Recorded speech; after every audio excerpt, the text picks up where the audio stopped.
silk sheets, feather beds, and the gentle aroma of 10 unemptied chamber pots. Being rich in medieval times didn't mean being clean or comfortable. While nobles dined in luxury, their bedrooms told a different tale. Beneath the chandeliers and drapes lurked the very real stench of medieval hygiene. Tonight, we drift gently into these perfumed chambers, where even royalty couldn't escape the smells of bedtime.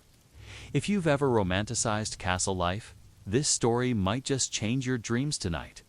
Hit the bell icon and subscribe for more muddy truths from history's pillow. Before we continue, I'd love to know, where are you listening from and what time is it for you right now? It's always amazing to see how far our quiet little stories are reaching. You find yourself standing in the shadowy corridors of a medieval castle, where the thick stone walls seem to hold centuries of secrets, and the air carries the mingled scents of tallow candles, damp stone, and something less pleasant that you cannot quite identify. This is the world of the medieval noble, where sleeping arrangements were as much about survival and status as they were about rest, and where the humble chamber pot played a role that would shape the very architecture of power in the heart of England's countryside around the year 1300.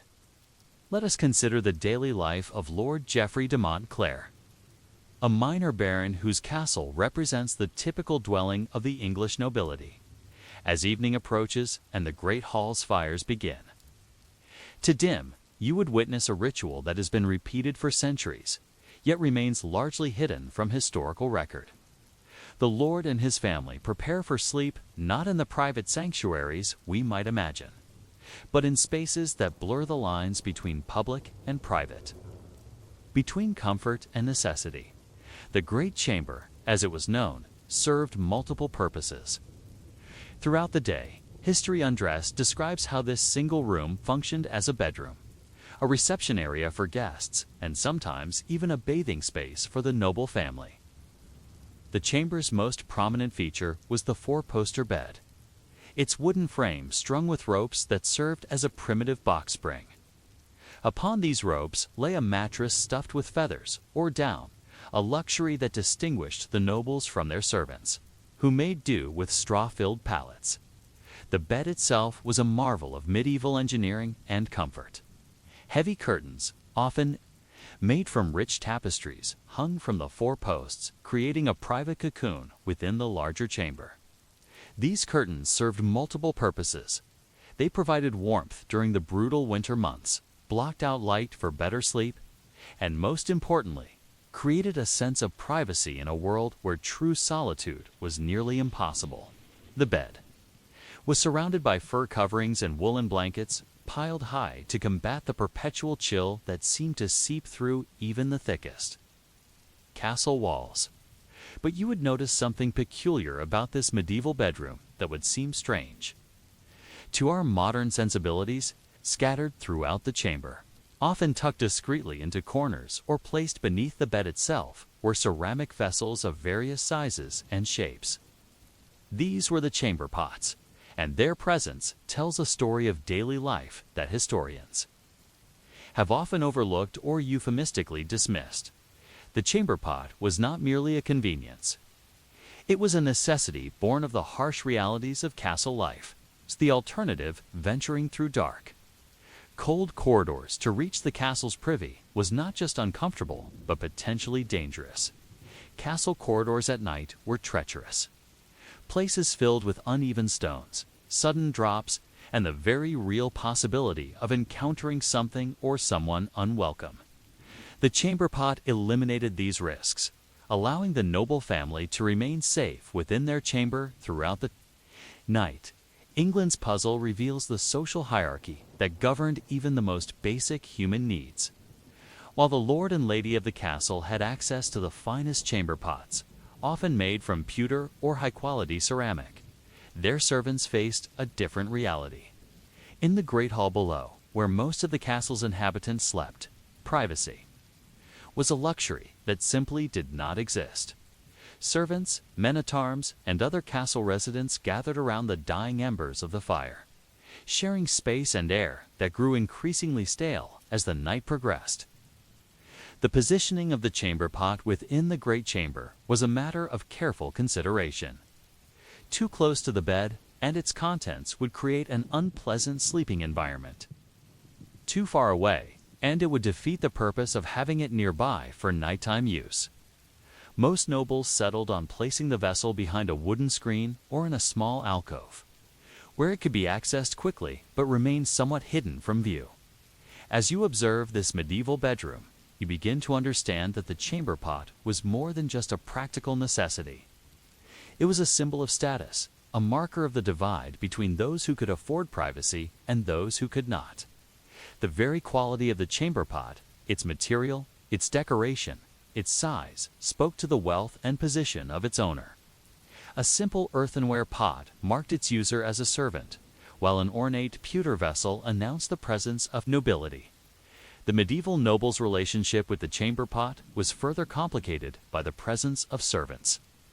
Even in the private confines of the great chamber, the lord and lady were rarely truly alone. Body servants, whose duties included maintaining the chamber pot, were a constant presence. These servants were responsible for the cleaning, emptying, and replacement of the vessels, a task that required careful timing and discretion.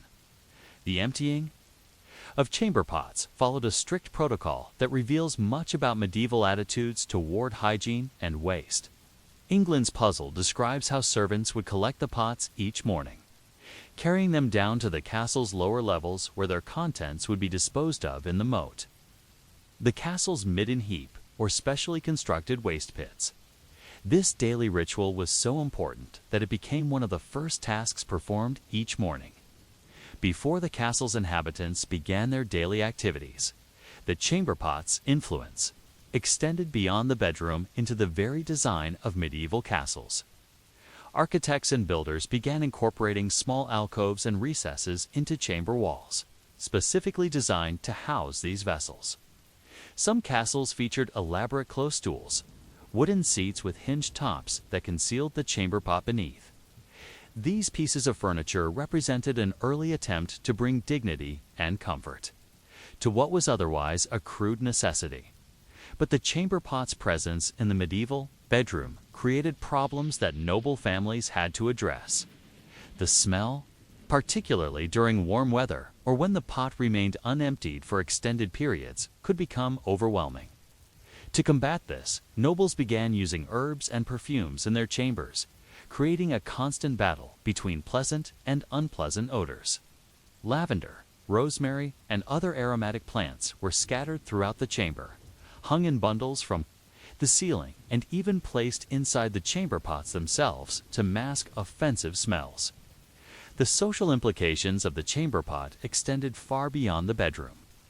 In medieval society, the handling of waste was considered one of the most degrading tasks, yet it was also one of the most necessary.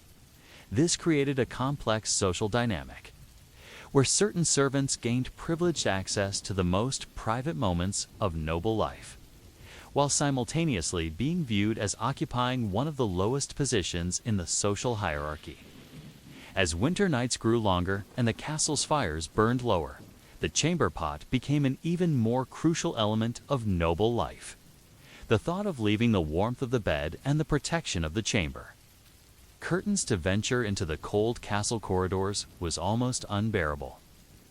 The chamber pot provided not just convenience, but a form of psychological comfort, allowing the noble family to maintain their sense of security and warmth throughout the long, dark nights.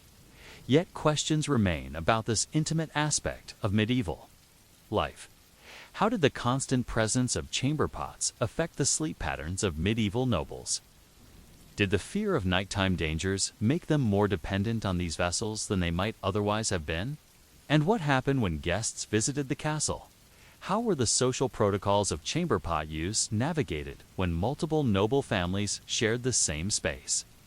The first rays of dawn creep through the narrow windows of the great chamber, casting long shadows across the stone floor and illuminating a scene that would seem extraordinary to our modern eyes.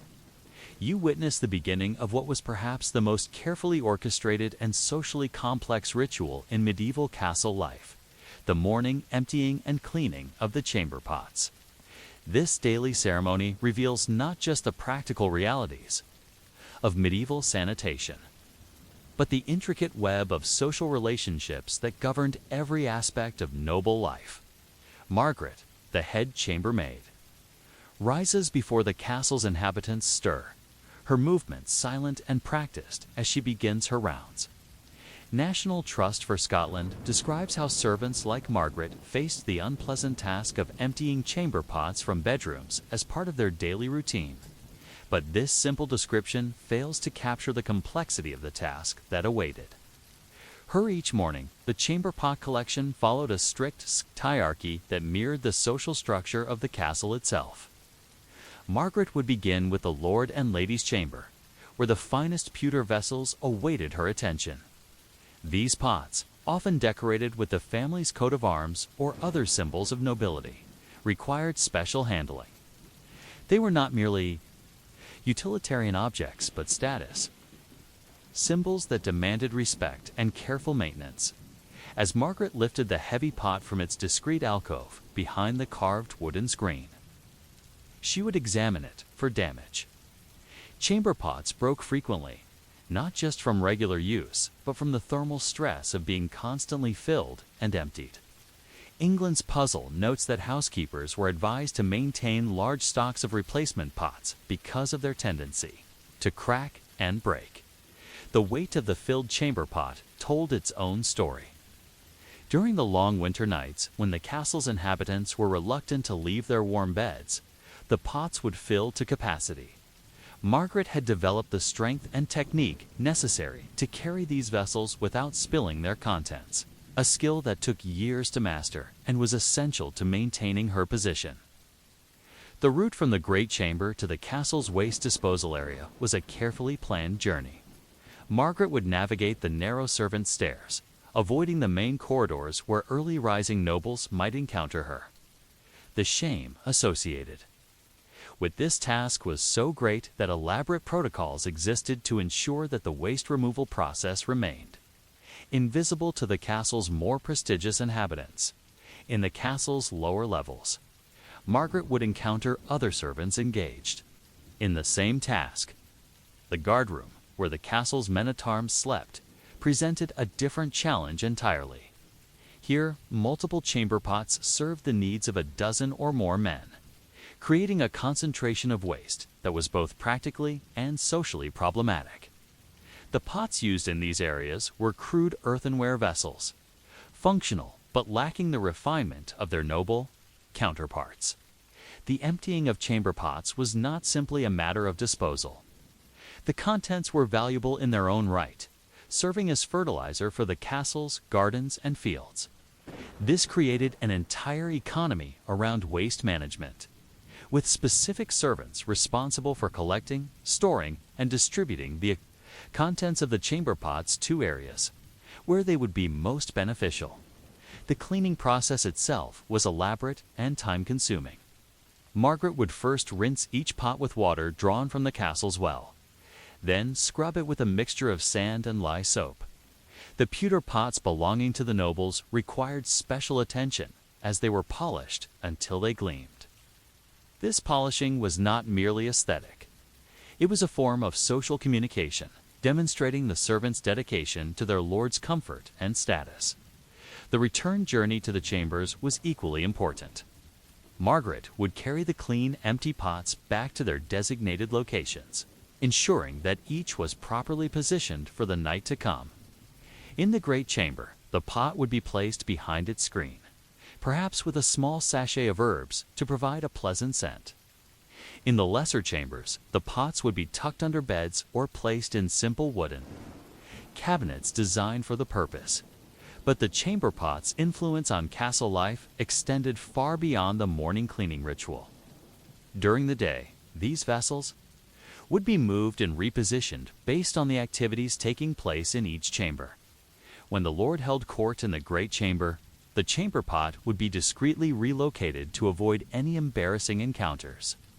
When guests visited, additional pots would be brought out and placed in guest chambers, their quality carefully chosen to reflect the status of the visitor. The social dynamics surrounding chamber pot use were complex and often contradictory. While the vessels were essential for comfort and safety, their use was considered somewhat shameful and was rarely discussed openly. This created a culture of careful discretion, where servants developed elaborate signals and codes to communicate about waste management without explicitly mentioning it. The evening ritual of chamber pot placement was as important as the morning cleaning. As the castle's inhabitants prepared for sleep, servants would ensure that each chamber was properly equipped. This involved not just placing the pots in their designated locations, but also checking that they were clean, functional, and positioned for easy access during the night. The chamber pot's presence in the medieval bedroom created unique challenges for the noble family. The vessels needed to be close enough for nighttime use, but far enough away to avoid unpleasant odors. This led to the development of specialized furniture designed to house chamber pots discreetly. Close stools, which were essentially chairs with hinged seats and internal compartments for chamber pots, became popular among the wealthy nobility. Winter presented particular challenges for chamber pot management. The cold made the cleaning process more difficult, as water would freeze in the pots if left outside for too long. Servants developed techniques for keeping cleaning water warm and for preventing the pots themselves from cracking due to thermal stress. The increased use of chamber pots during cold weather also meant that the cleaning and emptying process became more frequent and more demanding. The chamber pot's role in medieval castle life was complicated by questions of privacy and dignity. While the vessels provided essential privacy by eliminating the need to venture through the castle at night, their presence was also a constant reminder of the most basic human needs. This created a psychological tension that affected how nobles viewed their own chambers and their relationships with the servants who maintained them. The quality and decoration of chamber pots became a form of social competition among noble families. The finest pots were made from pewter or even silver, decorated with intricate engravings and inlaid with precious stones. These vessels were often given as gifts between noble families, serving as symbols of respect and friendship. The presentation of an elaborate chamber pot was considered a significant gesture of hospitality and regard. As Margaret completed her morning rounds, she would encounter other servants engaged in similar tasks throughout the castle. The coordination required to ensure that all chamber pots were cleaned, emptied, and returned to their proper locations was enormous. This daily ritual required precise timing, careful planning, and a deep understanding of the social hierarchy that governed castle life. The chamber pot's influence on medieval architecture became more pronounced as castle design evolved. Architects began incorporating dedicated spaces for waste management, including small alcoves in chamber walls and specialized rooms for cleaning and storing chamber pots. Some castles featured elaborate drainage systems designed to handle the waste generated by their inhabitants, representing early attempts at organized sanitation. But questions persist about the psychological impact of living so closely with chamber pots. How did the constant presence of these vessels affect the sleep patterns and comfort of medieval nobles? Did the elaborate protocols surrounding their use create additional stress for both servants and nobles? And what happened during times of siege, when the normal waste management systems broke down and the chamber pots became even more crucial to survival? As darkness falls over the medieval castle, you find yourself witnessing the final act of the chamber pot's daily drama, the complex network of disposal, recycling, and economic exchange that turned human waste into a valuable commodity.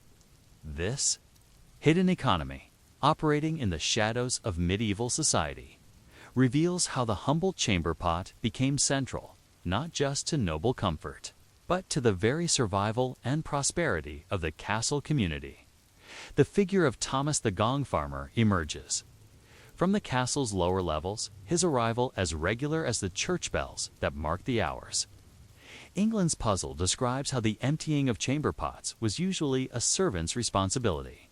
But Thomas represents a specialized profession that developed around the management of human waste. His title, Gong Farmer, comes from the medieval word gong, meaning privy, and his work was both essential and reviled. Thomas's arrival at the castle was carefully timed to coincide with the evening hours, when the noble family and their guests were least likely to encounter him. This timing was not accidental. It was part of an elaborate social protocol designed to maintain the illusion that waste simply disappeared without human intervention. The reality was far more complex and economically significant than most nobles cared to acknowledge the collection of night soil. As human waste was euphemistically called, followed routes that had been established over generations. Thomas would begin his rounds at the castle's main privy, a large communal facility that served the castle's servants and soldiers. England's puzzle notes that servants used a great communal toilet capable of seating 14 people at once, called the Common Jakes or the Great House of Easement. The waste from this facility alone would fill several carts, but Thomas's most valuable cargo came from the chamber pots of the noble family. The waste from these vessels was considered superior for fertilizing purposes, as the nobles' richer diet produced more nutritious excrement. This created a strange inversion of social values, where the waste of the wealthy was literally worth more than that of the poor. Thomas would carefully separate and store the different types of waste, knowing that he could command higher prices for the contents of the Lord's chamber pot than for the waste from the servants. Quarters. The economic value of night soil was substantial enough to support not just Thomas's livelihood, but an entire network of collectors, transporters, and farmers who relied on human waste as fertilizer. The castle's gardens, which provided fresh vegetables and herbs for the noble table, were entirely dependent on this supply of organic matter.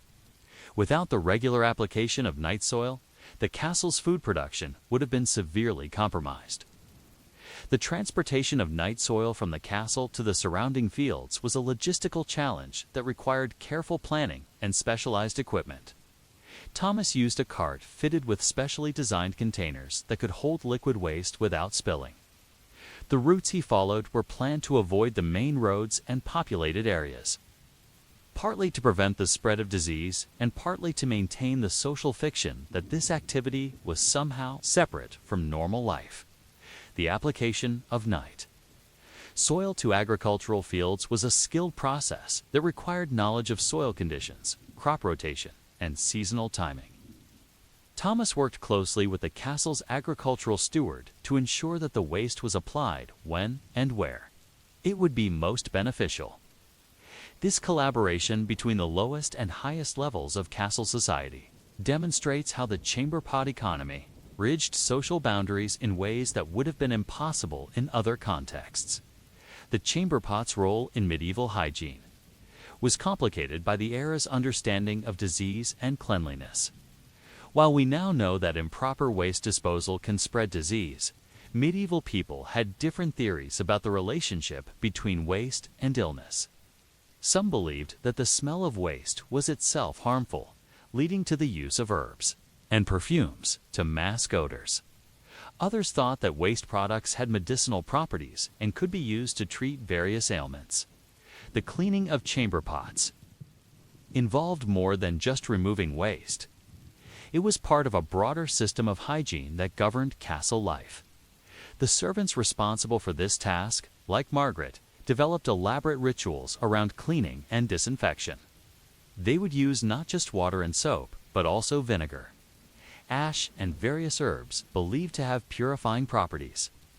The silver and pewter pots used by the nobility were polished until they gleamed, not just for appearance, but because it was believed that shiny surfaces were more hygienic. The seasonal variations in chamber pot use created additional challenges. For the castle's waste management system, during the winter months, when the castle's inhabitants were reluctant to venture outside, the chamber pots would be used more frequently and filled to capacity. This increased use put additional strain on the cleaning and disposal systems, requiring more servants and more frequent visits from collectors like Thomas. The chamber pot's presence in the medieval bedroom also affected the castle's ventilation systems. Medieval architects had to balance the need for fresh air with the desire to maintain warmth and security. The presence of chamber pots in sleeping chambers created additional pressure for effective ventilation, leading to innovations in window design and air circulation that would influence castle architecture for centuries. The social implications of the chamber pot economy extended beyond the castle walls to the broader medieval community. The farmers who purchased night soil from collectors like Thomas were often the same people who supplied food to the castle. This created a circular economy where waste from the castle's tables returned to fertilize the fields that produced the castle's food. The chamber pot was thus central to the castle's food security and economic sustainability. The chamber pot's role in medieval medicine was both practical and symbolic. Physicians would examine the contents of chamber pots to diagnose illness and monitor health. The color, consistency, and odor of waste were considered important indicators of bodily function. This medical use of chamber pot contents created additional protocols around their handling and disposal, as contaminated waste could spread disease throughout the castle. The psychological impact of living so closely with chamber pots was significant but rarely discussed in medieval sources. The constant presence of these vessels in sleeping chambers created a particular atmosphere that affected how nobles viewed their private spaces. The smell, the sight, and the knowledge of what the pots contained created a complex relationship between comfort and disgust that shaped medieval attitudes toward privacy and cleanliness. The chamber pot's influence on medieval art and literature was largely hidden, as these objects were considered too crude for artistic representation. However, their presence in daily life affected how medieval people understood concepts of privacy, dignity, and social hierarchy. The elaborate protocols surrounding chamber pot use created a vocabulary of discretion and euphemism that influenced how medieval people talked about the human body and its functions.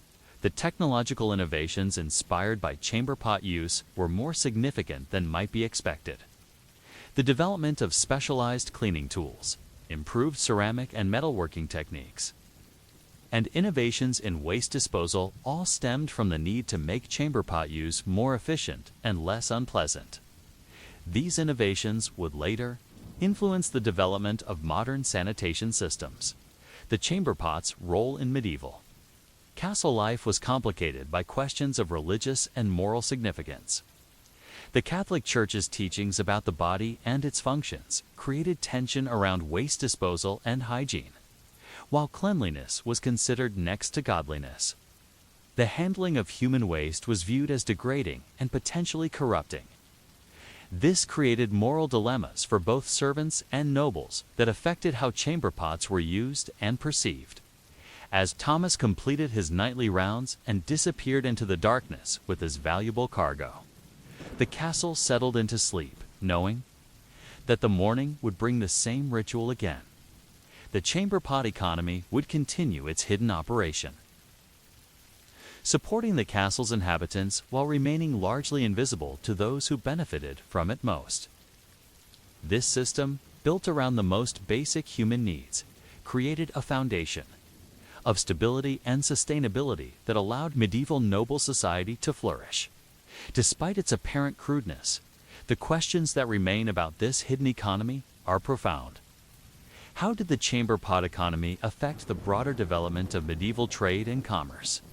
Did the social tensions created by waste management contribute to the eventual decline of the feudal system?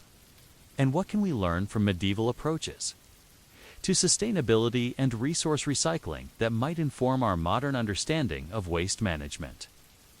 In the opulent chambers of Greenwich Palace, where the morning light filters through diamond-paned windows and catches the gold thread in tapestries depicting scenes of royal triumph, you witness one of the most extraordinary relationships in Tudor England the intimate bond between King Henry VIII and his groom of the stool. This position, which might seem crude or even comical to modern sensibilities, was actually one of the most powerful and influential roles in the Tudor court, representing the ultimate intersection of bodily necessity and political authority. The year is 1515, and Sir William Compton, a young gentleman of impeccable breeding and unwavering loyalty, prepares for what will be his most important duty of the day. As the appointed groom of the stool to His Majesty King Henry VIII, Compton holds a position that grants him unprecedented access to the monarch's most private moments. How Stuff Works reveals that the groom of the stool was in charge of all activities and affairs of the king's bedchamber and other private rooms, making this role far more significant than its name might suggest. The close stool itself stands as a testament to Tudor craftsmanship and royal dignity. This piece of furniture, which you might initially mistake for an ordinary chair, conceals within its padded velvet seat a removable chamber pot of the finest pewter. The chair's arms are carved with a royal coat of arms, and its legs are turned with the precision that only the most skilled craftsman could achieve. Every detail of the close stool speaks to the Tudor understanding that even the most basic human functions should be surrounded by dignity and ceremony when performed by a king. The positioning of the close stool within the king's privy chamber is a matter of careful consideration. It cannot be too prominent, as this would offend the sensibilities of visiting dignitaries and courtiers. Yet it must be easily accessible, as the king's comfort and convenience are paramount. Compton has arranged for the close stool to be placed behind a carved wooden screen, decorated with scenes from classical mythology, which can be quickly moved to provide the king with privacy when needed. The morning ritual begins before dawn, when Compton enters the privy chamber to prepare for the king's awakening.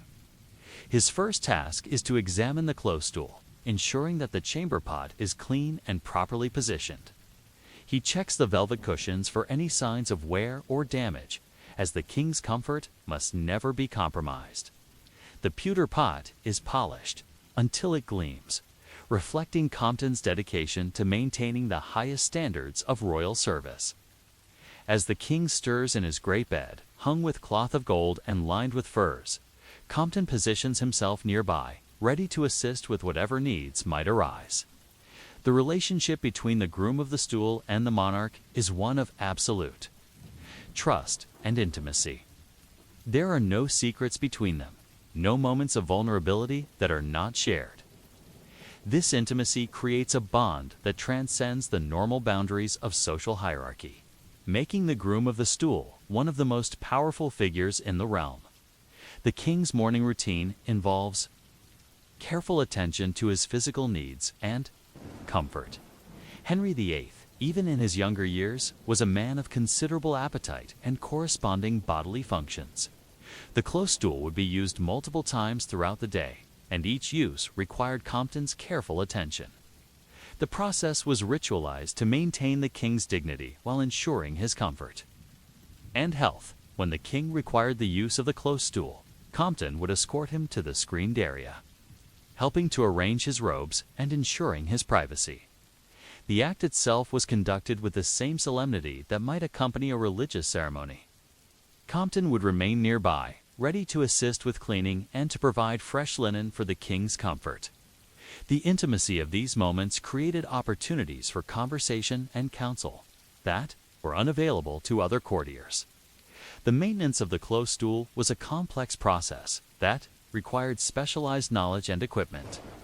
The pewter chamber pot needed to be emptied and cleaned after each use, a task that Compton performed personally rather than delegating to lower servants.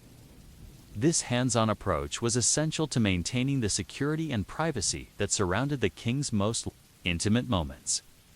The cleaning process involved not just removing waste, but also polishing the pewter to a mirror shine and ensuring that no odors lingered. The disposal of the king's waste was handled with the same care and ceremony that surrounded every other aspect of royal life. The contents of the chamber pot were examined for signs of illness or other health concerns, as the king's physical well-being was a matter of state importance. Any unusual characteristics would be noted and reported to the royal physicians, making the groom of the stool an important part of the king's medical care.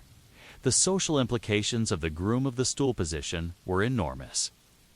How Stuff Works notes that this role was usually held by close friends or confidants of the king, often from up-and-coming families seeking further advancement. The position provided unprecedented access to the monarch, creating opportunities for political influence that other courtiers could only dream of achieving. The close stool's presence in the royal bedchamber affected the entire layout and design of the space. The chamber needed to be arranged to accommodate the king's need for privacy while maintaining the ceremonial aspects of royal life. Tapestries and screens were positioned to create discrete areas where the close stool could be used without being visible to other occupants of the chamber. The ventilation of the room was also carefully considered, with windows and openings positioned to ensure fresh air circulation. The relationship between the king and his groom of the stool was complicated by the presence of other courtiers and servants. While Compton had exclusive responsibility for the close stool, the royal bedchamber was rarely empty. Gentlemen of the privy chamber, body servants, and other attendants moved through the space throughout the day, creating a complex social dynamic, where the most intimate royal functions occurred in a semi-public setting. The close stool's role in Tudor court life extended beyond mere convenience to encompass questions of health, security, and political strategy. The king's physical condition was a matter of state importance, and any changes in his bodily functions could have significant implications for the realm. The groom of the stool thus became a crucial source of information about the king's health, wielding influence that extended far beyond his official duties. The technological aspects of the close stool were more sophisticated than might be expected. The chair was designed with careful attention to ergonomics and comfort, with padding and supports positioned to accommodate the king's needs. The chamber pot was crafted from the finest materials available, with attention to both function and appearance. The entire system was designed to make the king's experience as comfortable and dignified as possible. The economic value of the groom of the stool position was substantial. How Stuff Works reveals that Henry VIII's first groom of the stool, William Compton, received land grants, leases, and offices that brought him perhaps £2,000 per year, equivalent to the income of a leading nobleman. This compensation reflected not just the intimate nature of the role, but also its political importance and the trust it required. The close stool's influence on Tudor architecture and design was significant but often overlooked. The need to accommodate. These pieces of furniture in royal apartments affected room layouts, furniture placement, and even the design of decorative screens and partitions. The close stool became a factor in architectural planning, influencing how spaces were conceived and constructed. The psychological impact of serving as Lumio stew was complex and multifaceted. While the position brought tremendous power and influence, it also required a level of personal service that could be psychologically challenging. The intimate nature of the role created a unique relationship between servant and master that transcended normal social boundaries while reinforcing them in other ways. The ceremonial aspects of the close stool's use were carefully developed to maintain royal dignity. Every aspect of the process, from the positioning of the chair to the cleaning of the chamber pot, was governed by protocol and tradition. These ceremonies served not just practical purposes, but also symbolic ones, reinforcing the king's status and the sacred nature of royal authority. As the morning progresses and the king begins his daily activities, the close stool remains a constant presence in the royal chamber. Its influence extends beyond its immediate function to shape the relationships, protocols, and power structures that define Tudor court life. But questions remain about this most intimate aspect of royal service. How did the psychological pressures of such intimate service affect the men who served as groom of the stool? What happened when the king's health declined and the close stool became even more central to his daily needs? The sun reaches its zenith over the Tudor court, casting long shadows through the elaborate chambers of Greenwich Palace. As you observe the complex social ecosystem that revolves around the royal close stool, what emerges is not merely a story of personal service, but a fascinating hierarchy of waste management that mirrors the intricate social structures of Tudor England. The close stool, far from being an isolated convenience, sits at the center of a web of relationships, protocols, and power dynamics that reach into every corner of court life, sir. William Compton moves through the palace corridors with the measured pace of a man who understands his own importance. As groom of the stool, he occupies a unique position in the Tudor social hierarchy, simultaneously the most menial and the most powerful of servants. How Stuff Works describes how the groom of the stool grew in importance during the Tudor period, especially after Henry VII moved much of the government's administration to the Privy Chamber, leading to a more administrative role for the position. The morning's second royal attendance at the close stool reveals the elaborate protocols that govern even the most basic aspects of royal life. As Henry VIII approaches the ornate chair, a careful choreography unfolds. Compton signals to the other servants in the chamber, who discreetly withdraw to provide privacy. The gentleman usher of the chamber ensures that no unauthorized persons can enter, while the yeoman of the robes prepares fresh linen for the king's use. The close stool itself has been prepared with meticulous attention to detail. The pewter chamber pot, polished to mirror brightness, sits within the padded seat. Fresh herbs, lavender, rosemary, and mint have been scattered around the base of the chair to provide a pleasant scent. The wooden screen that provides privacy has been positioned to allow for easy conversation while maintaining the king's dignity. Every element of the arrangement speaks to the Tudor understanding that royal comfort requires both physical and psychological consideration. As the king settles onto the close stool, the conversation that ensues reveals the true power of Compton's position. These intimate moments provide opportunities for discussion that are unavailable in the formal settings of court life. Political matters, personal concerns, and state secrets are shared in the privacy of the screened alcove. The king's vulnerability creates a space for honesty and counsel that transcends the normal boundaries of royal protocol.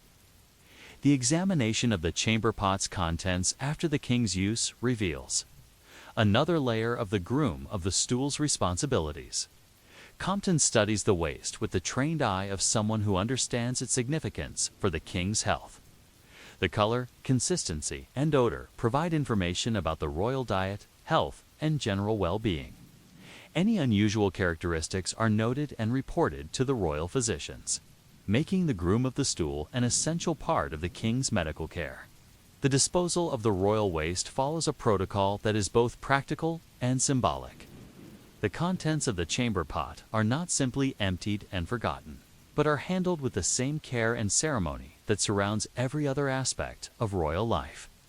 The waste is examined, its characteristics noted, and it is disposed of in a manner that maintains the privacy and dignity of the king. This process transforms even the most basic human function into an act of state significance.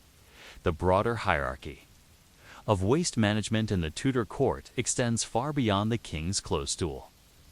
England's puzzle describes how the Tudor court maintained three main ranks of toilet facilities. The royals and nobles used close stools, courtiers with their own rooms owned chamber pots, and servants used the great communal toilet that could seat 14 people simultaneously. The courtiers' chamber pots represent the middle tier of this hierarchy.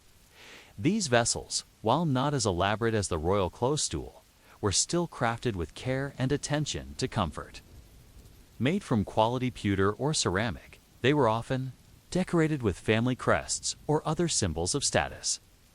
The maintenance of these pots required skilled servants who understood the importance of discretion and cleanliness in their care. The servants' communal facility, known as the common jakes or the Great House of Easement, represents the bottom tier of the court's waste management hierarchy. This facility, capable of accommodating 14 people at once, reveals a completely different approach to privacy and hygiene. The communal nature of the facility reflects the servants' lower social status and their reduced expectation of privacy and comfort. The movement of waste through the palace's hierarchy creates a complex economic and social system. The servants responsible for emptying and cleaning the various facilities from the royal close stool to the communal latrines form their own hierarchy of status and responsibility. Those who serve the king's close stool hold positions of trust and relative privilege, while those who maintain the servants' facilities occupy the lowest rungs of the palace's social ladder. The seasonal variations in waste management create additional challenges for the court's sanitation system. During the winter months, when the palace's inhabitants are reluctant to venture outside, the use of chamber pots and close stools increases dramatically. This increased use puts additional strain on the cleaning and disposal systems, requiring more servants and more frequent attention to maintain acceptable standards of hygiene and comfort. The technological innovations inspired by the royal close stool influence the design and construction of similar facilities throughout the palace. The success of the king's chair leads to the development of improved chamber pots, better cleaning methods, and more efficient disposal systems. These innovations gradually filter down through the social hierarchy, improving conditions for courtiers and eventually even for servants. The close stool's presence in the royal chamber affects the behavior and attitudes of everyone who enters the space. Courtiers learn to avert their eyes when the king approaches the screened area, developing a practiced blindness that allows them to maintain their positions while respecting the king's privacy.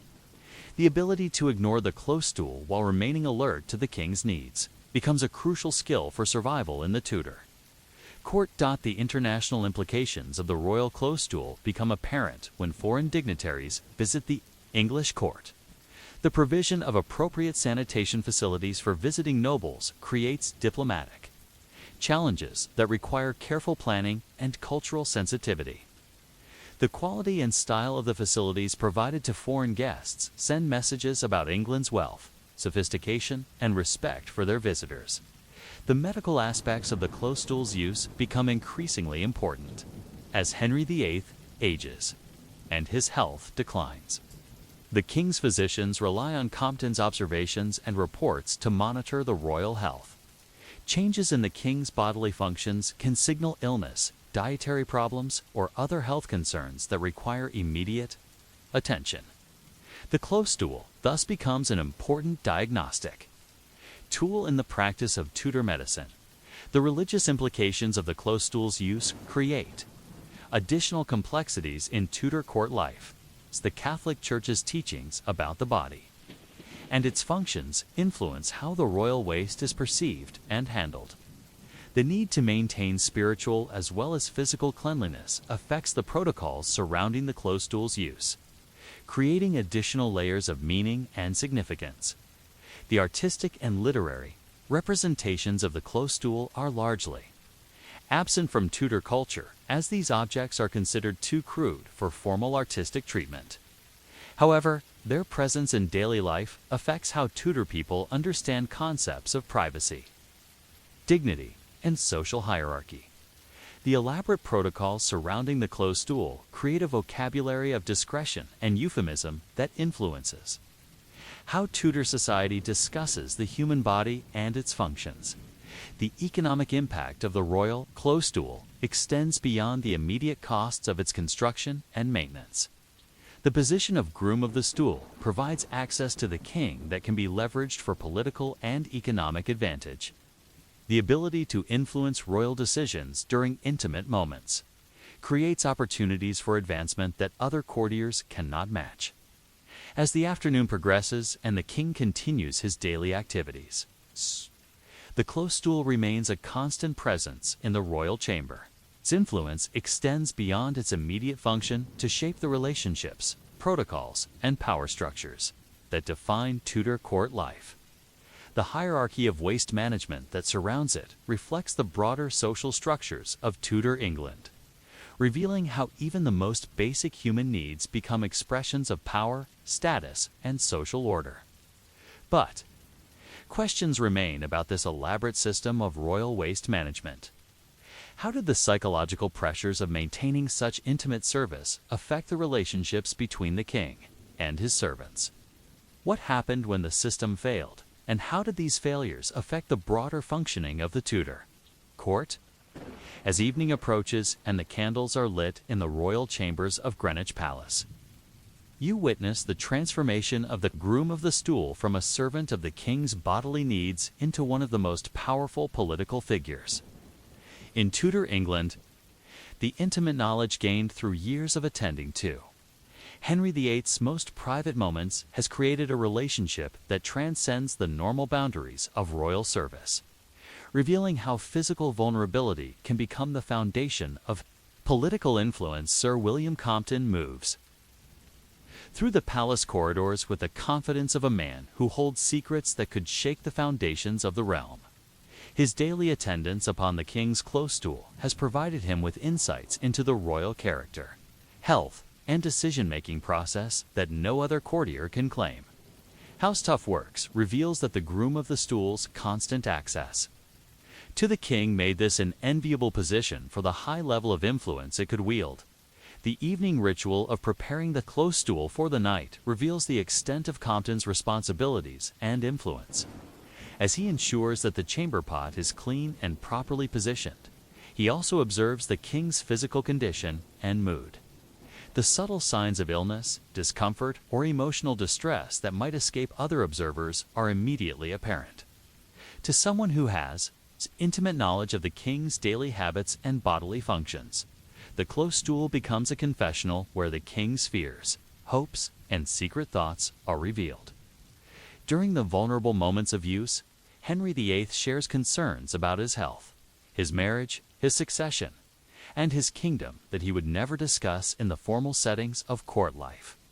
These conversations, conducted in whispers behind the wooden screen, shape policy decisions and influence the direction of the realm in ways that would astonish those who view the groom of the stool as merely a servant. The physical evidence of the king's declining health becomes increasingly apparent through the close stool's use.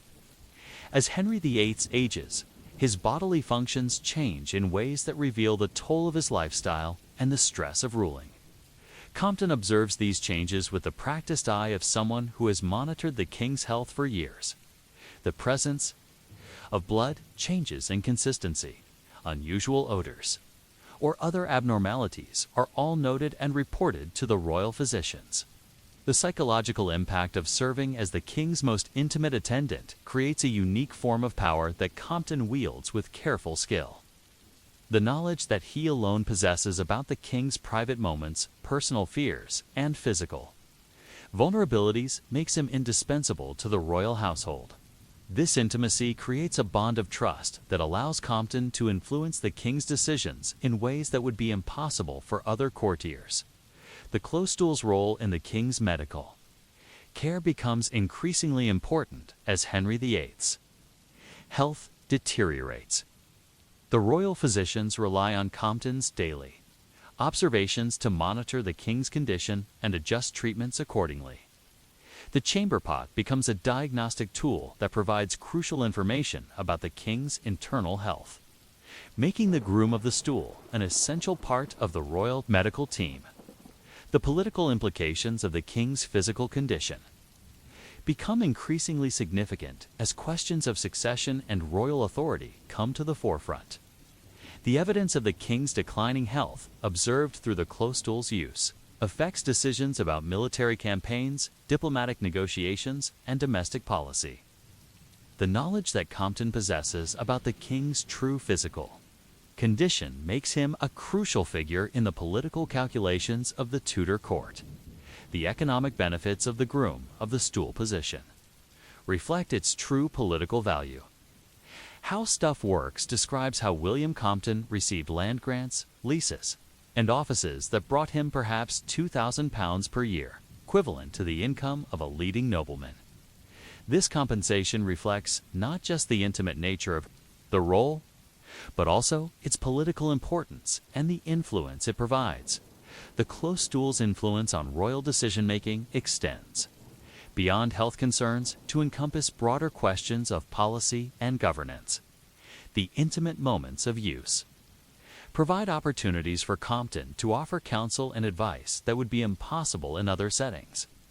The king's physical vulnerability creates a psychological state where he is more open to suggestion and more willing to discuss sensitive matters. The succession crisis that will eventually consume Henry VIII's reign is foreshadowed in the private conversations that occur around the close stool. The king's concerns about his lack of male heirs, his fears about the stability of the Tudor dynasty, and his desperation to ensure the succession are all revealed in the intimate moments of the royal chamber.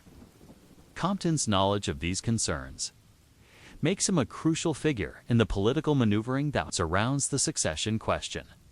The international implications of the king's health become apparent through the close stool's use.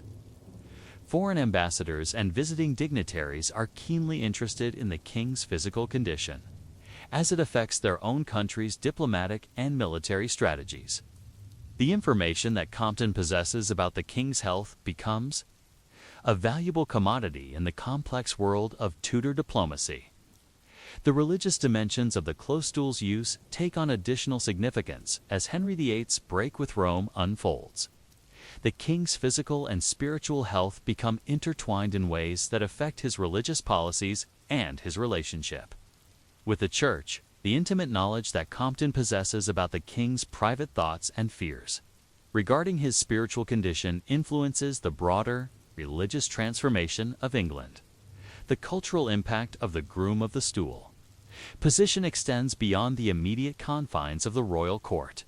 The knowledge that such intimate service can lead to political power creates a new understanding of the relationship between physical care and political influence. This understanding affects how the nobility view their own relationships with their servants and how they structure their households. The technological innovations inspired by the royal close stool continue to influence the design and construction of similar facilities throughout England. The success of the king's chair leads to improvements in chamber pot design, better cleaning methods, and more efficient disposal systems. These innovations gradually spread beyond the royal court, improving sanitation conditions for the broader population. The artistic and literary influence of the entastuate/close stool is felt in indirect ways that reflect the Tudor understanding of power and intimacy.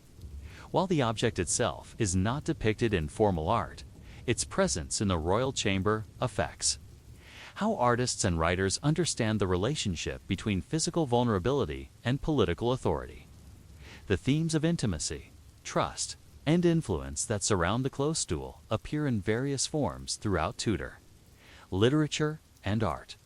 The psychological toll of serving as the king's most intimate attendant becomes apparent as Compton ages and his own health declines.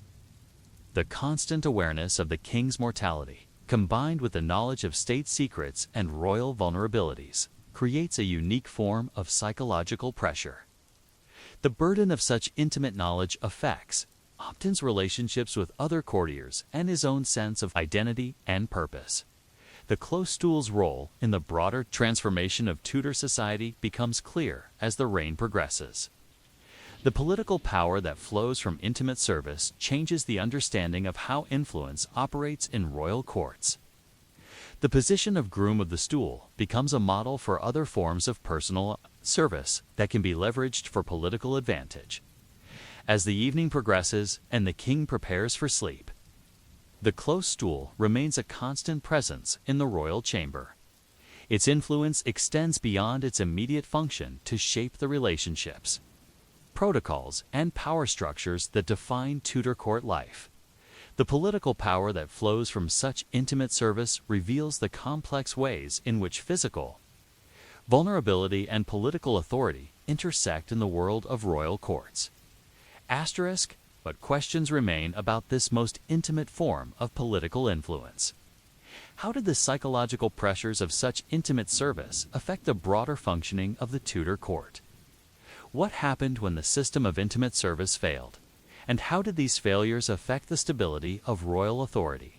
And what can we learn from the Tudor experience about the relationship between physical care and political power? In the glittering halls of Versailles, where every surface reflects the glory of the Sun King and every detail speaks to the absolute power of Louis XIV, you discover a contradiction that would define French court life for generations. Behind the magnificent facade of Europe's most spectacular palace lies a crisis of sanitation, so profound that it would affect everything from diplomatic relations to the very survival of the monarchy. The chamber pot, that humble vessel of human necessity, becomes the unlikely protagonist in a story that reveals the darker reality beneath the Sun King's brilliant reign. The year is 1682, and the great palace of Versailles has just been completed according to Louis XIV's grand vision. You stand in the Hall of Mirrors, where the morning light creates a dazzling display of reflected glory. Yet beneath this splendor lies a problem that no amount of architectural genius can solve. The palace, designed to house the king and his court in unprecedented luxury, has been built with virtually no consideration for the basic human need for waste disposal. The consequences of this oversight will reverberate through French history. Reddit Ask Historians reveals that in Louis XIV's time, the standards of sanitation and toilet manners were quite low. The sheer number of people present at Versailles every day, combined with the lack of modern toilet facilities and an earthier sense of what should be done privately versus publicly, created a crisis that would test the very foundations of royal authority. The morning levee of the Sun King provides the first glimpse into the complex relationship between royal ceremony and basic human needs. As Louis XIV awakens in his grand bedchamber, surrounded by the highest nobles of France, the absence of proper sanitation facilities becomes immediately apparent. The king's own chamber pot, a magnificent vessel of silver and gold, sits discreetly behind an ornate screen. But this single concession to necessity is woefully inadequate for the hundreds of courtiers who crowd into the royal apartments each morning. The architecture of Versailles itself reflects the fundamental disconnect between royal ambition and practical necessity. The palace's designers, focused on creating spaces for ceremony and display, failed to incorporate adequate facilities for waste disposal. The result is a building that can house thousands of people, but provides them with virtually no means of addressing their most basic bodily needs. The few garderobes that exist are quickly overwhelmed by the sheer volume of human waste generated by the court. The courtiers who crowd into the royal apartments each morning face a dilemma that would be comic if it were not so desperately real. Reddit Ask Historians describes how courtiers would use chamber pots, public latrines, or simply relieve themselves in corridors when no other option was available.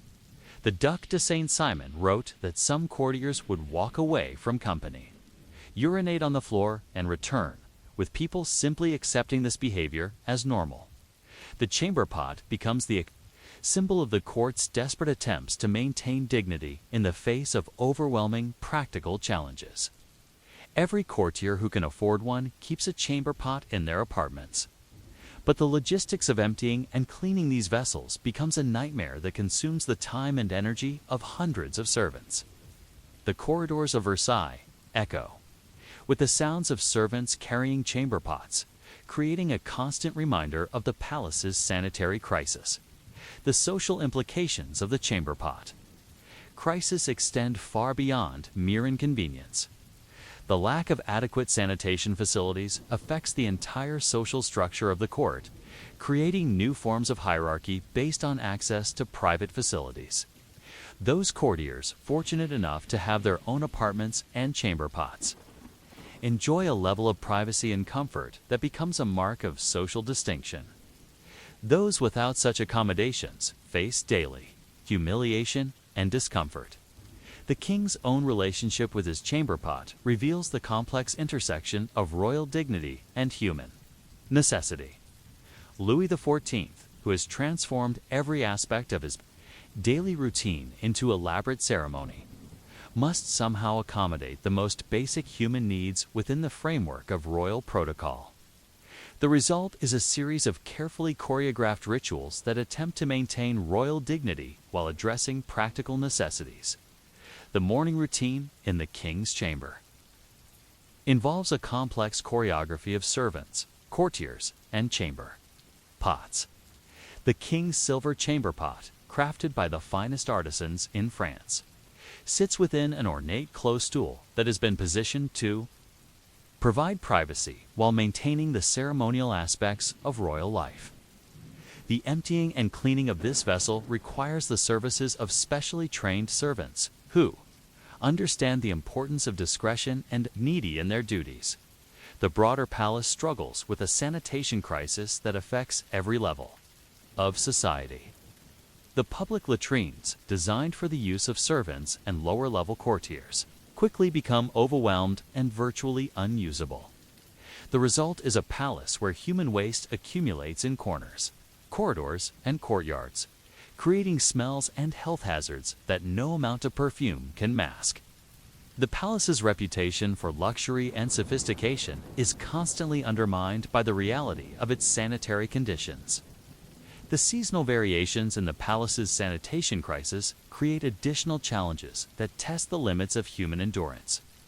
During the winter months, when the court is confined indoors, the accumulation of human waste becomes almost unbearable. The palace's heating system, designed to maintain comfort during the cold months, also serves to concentrate and amplify the odors generated by inadequate sanitation. The result is an environment that challenges even the most dedicated courtiers' ability to maintain their composure. The diplomatic implications of the sanitation crisis become apparent when foreign ambassadors and dignitaries visit Versailles. The palace's reputation for magnificence is constantly undermined by the reality of its sanitary conditions. Visiting dignitaries must be carefully managed to avoid the worst areas of the palace, and elaborate protocols are developed to minimize their exposure to the more unpleasant aspects of court life. The economic impact of the chamber pot crisis extends throughout the palace's operations. The cost of providing, maintaining, and cleaning chamber pots for hundreds of courtiers becomes a significant expense that strains the royal budget. The employment of specialized servants to handle waste disposal creates an entire economy within the palace that competes with other needs for resources and attention. The technological innovations inspired by the crisis lead to various attempts to improve the palace's sanitation systems.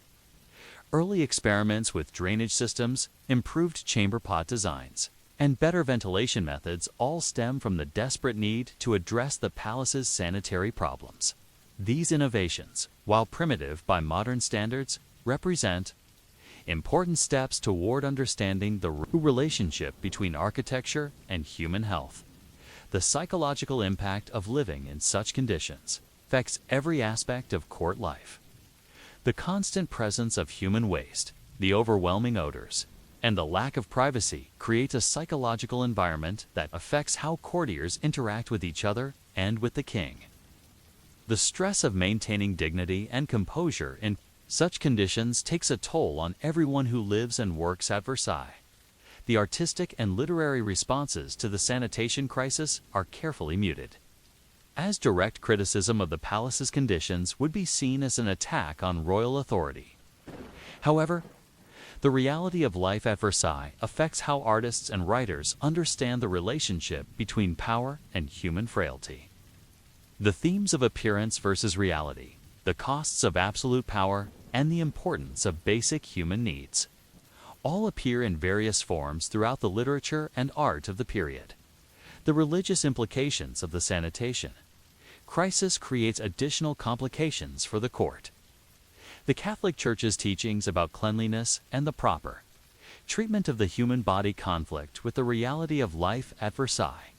The palace's priests and chaplains must find ways to reconcile religious doctrine with the practical necessities of court life, creating theological tensions that affect the spiritual life of the court. The medical consequences of the sanitation crisis begin to manifest in various forms of illness and disease that affect the court's health and productivity. The accumulation of human waste creates breeding grounds for disease that threaten the lives of courtiers and servants alike. The palace's physicians struggle to address health problems that stem directly from the inadequate sanitation systems. As the morning progresses and the court's activities begin in earnest, the chamber pot crisis continues to affect every aspect of life at Versailles. The magnificent palace, designed to showcase the absolute power of the Sun King, is undermined by its failure to address the most basic human needs. The contradiction between royal ambition and practical necessity creates a tension that will define French court life for generations. But questions remain about this most fundamental challenge to royal authority. How did the psychological pressures of living in such conditions affect the loyalty and effectiveness of the courtiers who served the Sun King? What were the long-term consequences of the palace's sanitation crisis for the stability of the monarchy? And how did the daily reality of waste management affect the broader culture and society of Ancien Regime? France, as the sun climbs higher over the Palace of Versailles, is casting its rays through the magnificent windows of the grand apartment. You observe the elaborate system of etiquette that has evolved to govern the most basic human functions within the constraints of court life. What emerges is a fascinating study in how absolute monarchy attempts to impose order and dignity upon the chaos of human necessity, creating a hierarchy of hygiene that reflects the broader social structures of Ancien Regime France.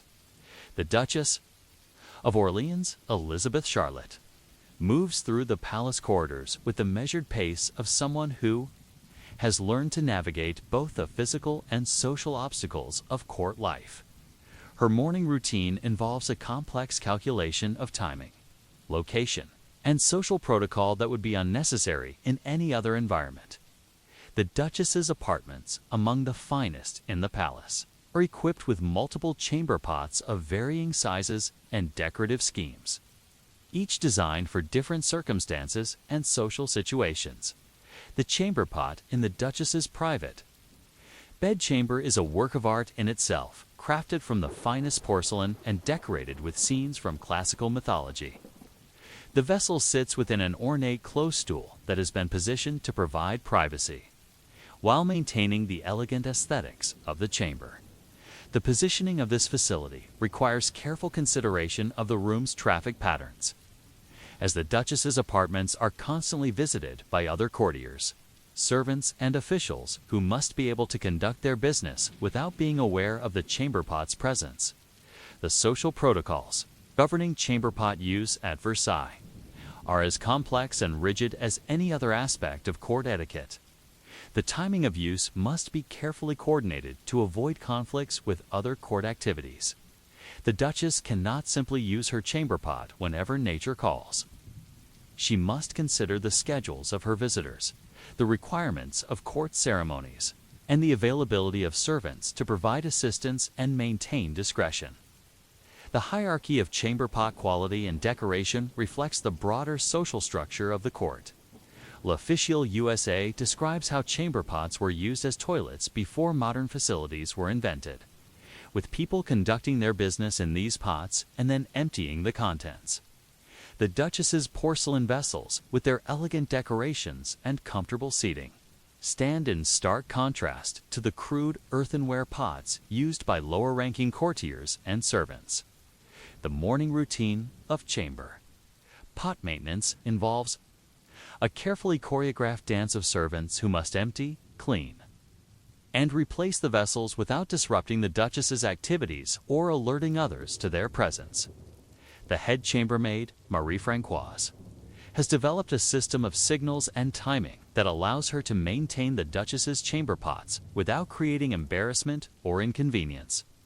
This system requires precise coordination and an intimate knowledge of the Duchess's daily schedule and personal habits. The emptying of chamber pots at Versailles follows routes that have been carefully planned to minimize contact with the palace's more prestigious inhabitants. The servants responsible for this task must navigate the palace's complex layout while carrying vessels that could create both practical and social disasters if mishandled. The disposal of waste from the palace's thousands of chamber pots creates a logistical nightmare that requires constant attention and resources. The seasonal challenges of chamber pot management at Versailles are particularly acute during the winter months, when the court is confined indoors and the palace's heating system creates conditions that amplify odors and health hazards. The Duchess's apartments, while among the finest in the palace, are not immune to these challenges. The combination of inadequate ventilation, concentrated human activity, and the presence of multiple chamber pots creates an environment that tests even the most elaborate systems of etiquette and protocol. The diplomatic implications of the chamber pot crisis become apparent when the Duchess must receive foreign visitors in her apartments. The presence of chamber pots, no matter how elegantly concealed, creates potential embarrassment that could affect France's international reputation. The Duchess has developed elaborate strategies for managing these situations, including the temporary relocation of chamber pots and the use of perfumes and incense to mask any unpleasant odors. The economic costs of maintaining the elaborate system of chamber pot etiquette at Versailles are substantial. The Duchess's household budget includes significant expenditures for the purchase, maintenance, and replacement of chamber pots, as well as the employment of specialized servants to handle waste disposal. These costs compete with other luxury expenditures and create ongoing financial pressures that affect the Duchess's ability to maintain her position at court. The technological innovations inspired by the chamber pot crisis lead to various experiments in waste management and sanitation. The Duchess's household participates in early trials of improved chamber pot designs, better cleaning methods, and more efficient disposal systems. These innovations, while primitive by modern standards, represent important steps toward understanding the relationship between technology and human comfort. The psychological impact of living with constant awareness of chamber pot protocols affects every aspect of the Duchess's social interactions. The need to maintain dignity and composure while managing basic bodily functions creates a form of psychological tension that influences how she relates to other courtiers and conducts her daily activities. The stress of navigating these protocols while maintaining social status takes a toll on mental health and well-being. The artistic and literary responses to the chamber pot crisis at Versailles are carefully coded to avoid direct criticism of court conditions. However, the reality of life at the palace affects how artists and writers understand the relationship between power and human frailty. The Duchess's correspondence with relatives outside the court provides glimpses into the daily reality of life at Versailles that are absent from official records and court memoirs. The religious implications of the chamber pot crisis create additional complications for the Duchess and other courtiers. The Catholic Church's teachings about cleanliness and the proper treatment of the human body must be reconciled with the practical necessities of court life. The Duchess's private chapel includes prayers and rituals that address the spiritual dimensions of bodily functions and waste disposal. The medical consequences of the palace's inadequate sanitation systems begin to manifest in various forms of illness that affect the Duchess's health and that of her household. The accumulation of human waste and the lack of proper ventilation create conditions that breed disease and compromise the health of even the most privileged courtiers. The Duchess's physicians struggle to address health problems that stem directly from the palace's sanitary conditions, the social competition that emerges around chamber pot quality and maintenance creates new forms of status rivalry among the courtiers. The Duchess finds herself competing with other noble families too, demonstrate superior hygiene and comfort through the elegance of her chamber pot arrangements. This competition drives innovation in chamber pot design and decoration, creating a market for luxury sanitation products. The impact of the chamber pot crisis on children and young people at court is particularly significant. The Duchess's own children must learn to navigate the complex protocols of waste management from an early age, developing skills and attitudes that will affect their entire lives. The socialization of young aristocrats includes detailed instruction in the proper use and maintenance of chamber pots, creating generational patterns of behavior and expectation. The international comparisons that emerge from diplomatic correspondence reveal that the sanitation crisis at Versailles is not unique to France, but the scale and intensity of the problem at Louis XIV's court exceed those found in other European palaces. The Duchess's correspondence with relatives in other courts provides insights into different approaches to waste management and hygiene that highlight the particular challenges of the French system. As the afternoon progresses and the Duchess continues her daily activities, the chamber pot crisis continues to affect every aspect of life at Versailles. The elaborate system of etiquette and protocol that has evolved to manage human waste reflects the broader challenges of absolute monarchy and the costs of maintaining royal magnificence. The contradiction between appearance and reality, between royal ambition and human necessity, creates tensions that will ultimately contribute to the downfall of the Ancien regime, but questions remain about this most fundamental challenge to royal authority. How did the elaborate protocols of chamber pot etiquette affect the psychological development of children raised at court? What were the long-term health consequences of the palace's sanitation crisis for the courtiers who lived through it? And how did the daily reality of waste management affect the broader political and social structures of Ancien regime France? As the 18th century progresses and the Palace of Versailles enters its final phase as the center of absolute monarchy, witness the transformation of the chamber pot from a symbol of royal magnificence to an emblem of systemic failure. The sanitation crisis that has plagued the palace for generations becomes a metaphor for the broader problems of the Ancien regime, revealing how the failure to address basic human needs can undermine even the most powerful political systems. The year is 1774, and the young Marie Antoinette has just arrived at Versailles as the new Queen of France. Her shock at the palace's sanitary conditions provides a fresh perspective on problems that the court has simply accepted as inevitable. The Queen's attempts to reform the palace's waste management systems reveal both the potential for change and the resistance that greets any challenge to established practices. Marie Antoinette's private apartments represent the pinnacle of 18th century luxury and sophistication. Yet even these magnificent spaces cannot escape the fundamental problems of the palace's sanitation systems. The Queen's chamber pots, crafted from the finest porcelain and decorated with her personal emblems, sit within elaborate close stools that have been designed to provide maximum comfort and privacy. Yet the underlying problems of waste disposal and hygiene management remain unchanged. The technological innovations of the mid-18th century begin to offer potential solutions to the palace's sanitation crisis. Reddit Ask Historians describes how flushing toilets, called loo à l'anglaise, English places, began to be introduced in the 1730s, spread quickly to important members of court, and by the 1780s were even installed for footmen. These innovations represent the beginning of a revolution in waste management that will transform European civilization. The Queen's own close stool becomes a testing ground for new technologies and approaches to waste management.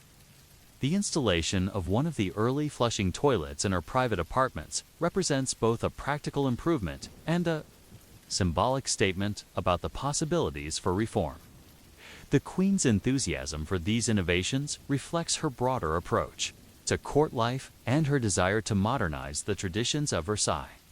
The social implications of the new sanitation technologies create additional complications for the Court's traditional hierarchies. The installation of flushing toilets for some courtiers, but not others, creates new forms of inequality and resentment. The Queen's access to the most advanced sanitation technology highlights the arbitrary molluscio.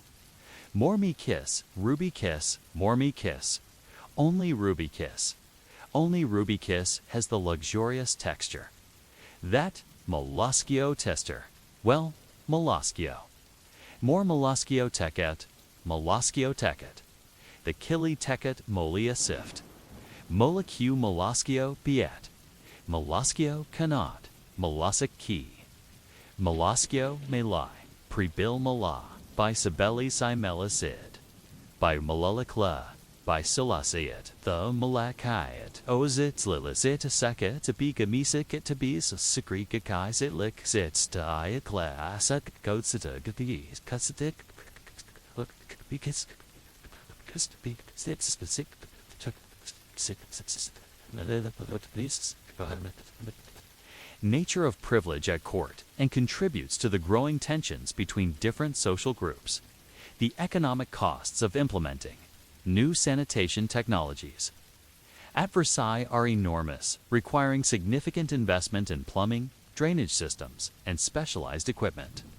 The Queen's household budget includes substantial expenditures for sanitation improvements, but these costs compete with other luxury expenditures and create ongoing financial pressures that affect the monarchy's broader fiscal crisis. The resistance to sanitation reforms reflects the broader conservative tendencies of the court and the difficulty of implementing change in an environment governed by tradition and protocol. Many courtiers view the new technologies with suspicion, seeing them as foreign innovations that threaten the established order. The Queen's support for these reforms becomes another source of criticism and resentment. Among those who oppose her influence, the international comparisons that emerge from diplomatic correspondence reveal that other European courts are making more rapid progress in addressing sanitation problems. The Queen's correspondence with her family in Austria provides insights into different approaches to waste management that highlight the particular challenges of the French system. These comparisons contribute to growing awareness of the palace's backwardness and the need for comprehensive reform. The medical consequences of the palace's sanitation crisis become increasingly apparent as the 18th century progresses. The accumulation of human waste and the lack of proper ventilation create conditions that breed disease and compromise the health of courtiers and servants alike. The Queen's physicians document various illnesses that stem directly from the palace's sanitary conditions, providing scientific evidence for the need for reform. The psychological impact of living with constant Cousteau's awareness of sanitation problems affects every aspect of court life. The stress of maintaining dignity and composure while managing basic bodily functions creates forms of psychological tension that influence how courtiers relate to each other and to the monarchy itself. The Queen's private correspondence reveals the personal toll of living in such conditions and her growing frustration with the palace's problems. The artistic and literary responses to the sanitation crisis become more explicit as the 18th century progresses and criticism of the monarchy becomes more acceptable. Writers and artists begin to use the palace's sanitation problems as metaphors for broader political and social issues. The Queen's patronage of artists who address these themes reflects her awareness of the symbolic significance of the palace's problems. The religious implications of the sanitation crisis create additional complications for the Queen and other courtiers. The Catholic Church's teachings about cleanliness and the proper treatment of the human body must be reconciled with the practical necessities of court life. The Queen's private chapel includes prayers and rituals that address the spiritual dimensions of bodily functions and waste disposal, reflecting her attempt to find religious meaning in the palace's problems. The political consequences of the sanitation crisis become apparent as the monarchy faces growing challenges to its authority. The palace's failure to address basic human needs becomes a symbol of the broader failures of the ancien regime. The Queen's attempts at reform are seen as too little, too late, and her association with the palace's problems contributes to her growing unpopularity among the French people. The revolutionary potential of the sanitation crisis becomes clear as the 18th century draws to a close. The palace's problems with waste management become metaphors for the broader problems of French society, including inequality, corruption, and the monarchy's failure to address the needs of its people. The Queen's chamber pot, once a symbol of royal magnificence, becomes an emblem of systemic failure and the need for fundamental change.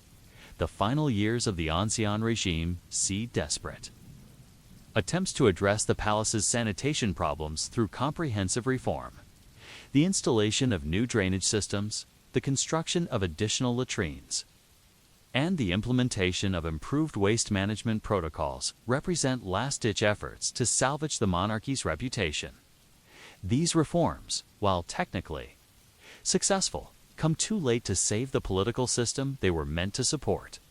The transformation of the chamber pot from a symbol of royal power to an emblem of systemic failure reflects the broader transformation of French society during the 18th century.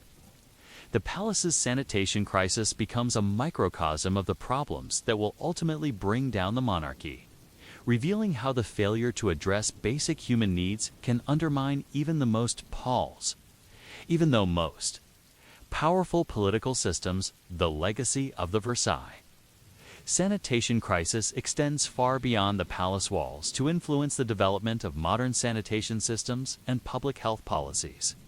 The lessons learned from the palace's problems contribute to the understanding of the relationship between hygiene, health, and political stability that will shape the development of modern civilization.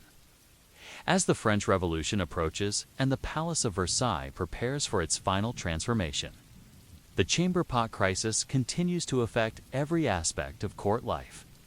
The elaborate system of etiquette and protocol that has evolved to manage human waste reflects the broader challenges of absolute monarchy and the costs of maintaining royal magnificence. The contradiction between appearance and reality, between royal ambition and human necessity, creates tensions that will ultimately contribute to the revolutionary transformation of French society. But questions remain about this most fundamental challenge to royal authority.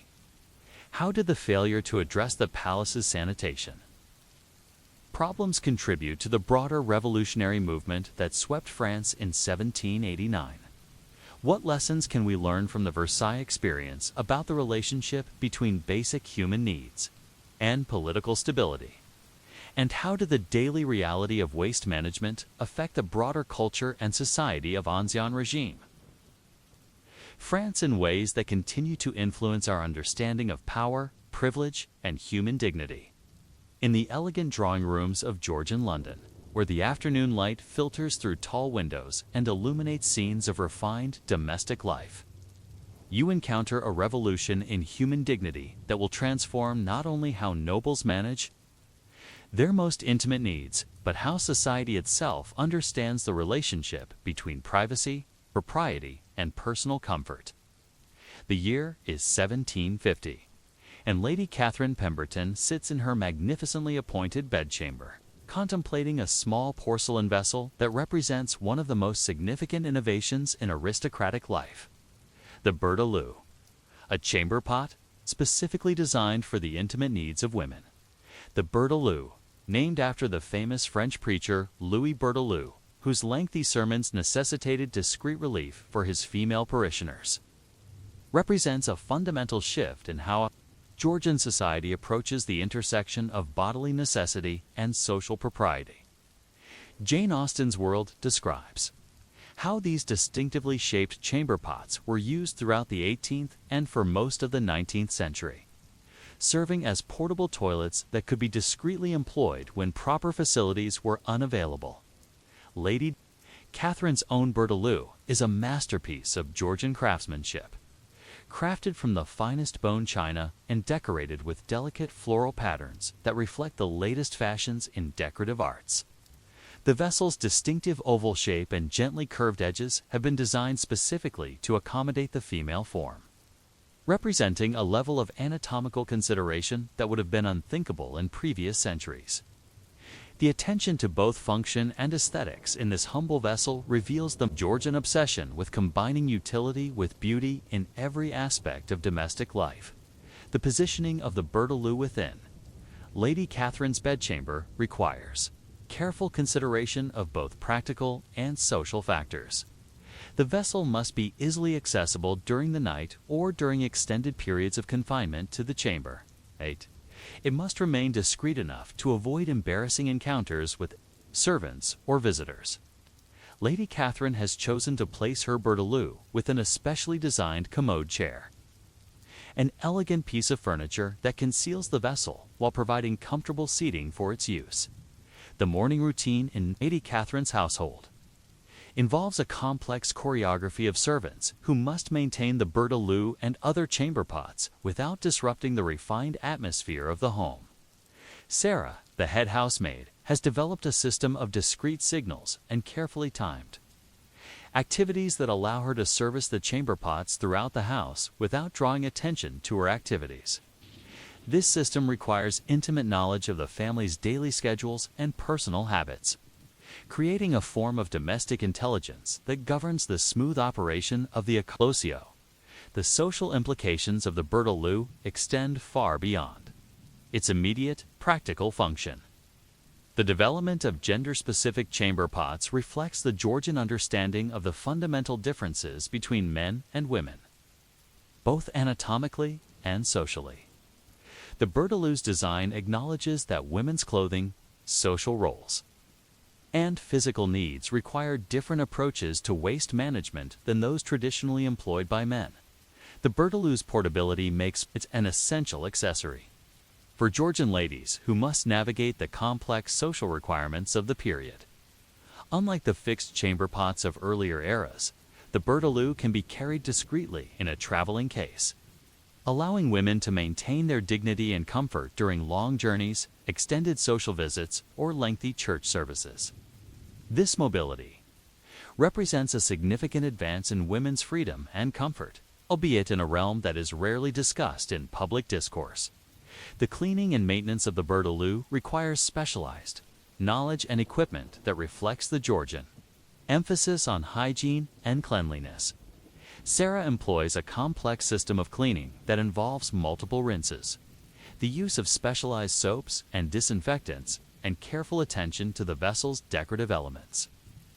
The Bertelou's delicate construction and elegant decoration require more careful handling than the crude chamber pots of earlier periods, creating additional challenges for the servants responsible for its maintenance. The economic implications of the Bertelou's adoption by Georgian society are substantial. The production of these specialized vessels requires skilled craftsmen who understand both the technical requirements of ceramic manufacturing and the aesthetic demands of fashionable society. The cost of a high-quality Bertelou represents a significant investment for even wealthy households, creating a market for luxury sanitation products that reflects the broader Georgian emphasis on refined living. The technological innovations inspired by the Bertelou's development influenced the broader evolution of sanitation technology during the Georgian period. The vessel's emphasis on anatomical accommodation and aesthetic appeal encourages innovations in ceramic manufacturing, drainage systems, and waste disposal methods. These innovations gradually filtered down through society, improving sanitation conditions for the broader population while maintaining the social distinctions that govern Georgian life. The Bertelou's role in women's health and comfort becomes particularly significant during periods of illness or confinement. The vessel's design allows women to maintain their dignity and comfort during childbirth, menstruation, and other specifically female experiences that require discreet waste management. Lady Catherine's own experience with the Bertelou during her recent confinement has convinced her of the vessel's essential role in maintaining women's health and well-being. The cultural significance of the Berteloo extends beyond its practical function to encompass broader questions of privacy, dignity, and social propriety. The vessel's development reflects the Georgian understanding that certain aspects of human experience require discreet accommodation, even within the intimate confines of the family home. This understanding represents a significant shift from earlier periods when privacy was often considered a luxury available only to the highest levels of society.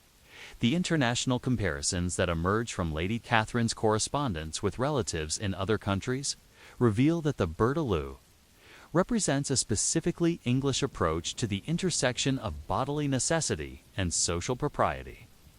The vessel's design and function reflect English attitudes toward privacy, cleanliness, and the proper treatment of women that distinguish Georgian society from its European contemporaries. The artistic and literary responses to the Berteloo are necessarily discreet, as direct discussion of such intimate matters would violate the social conventions of Georgian society.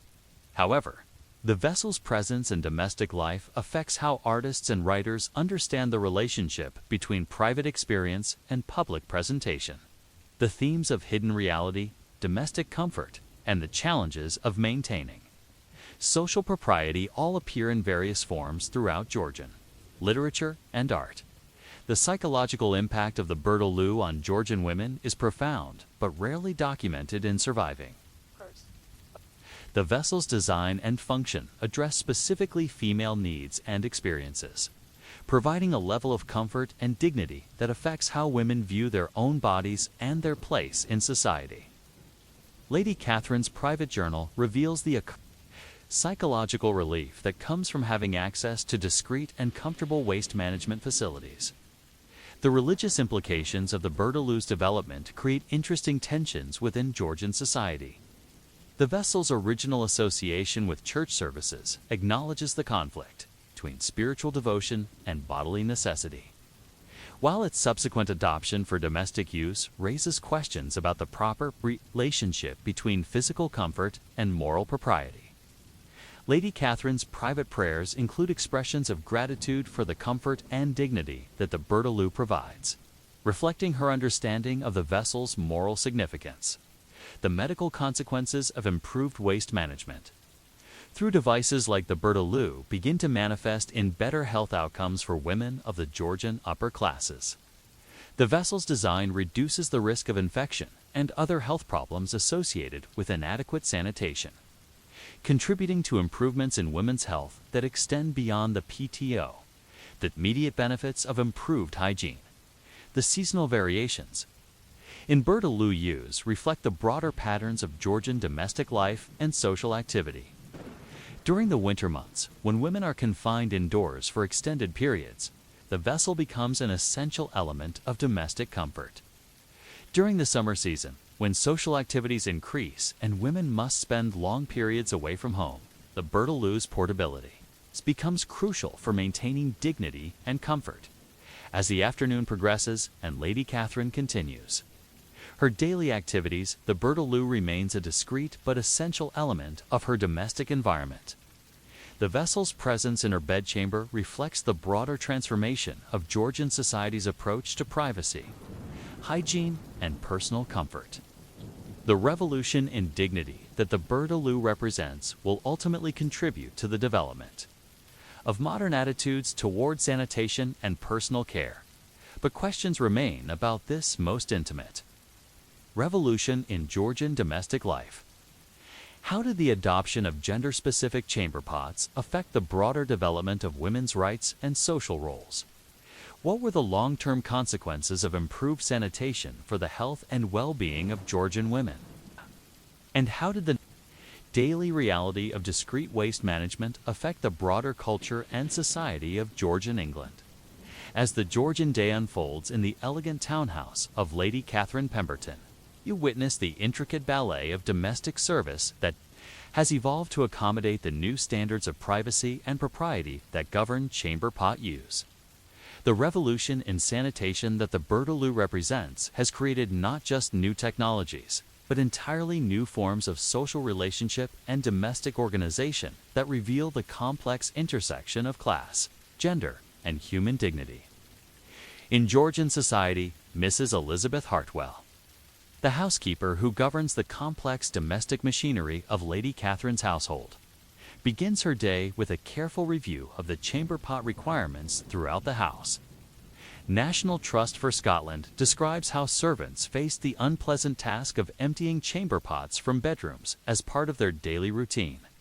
But this simple description fails to capture the extraordinary complexity of waste management.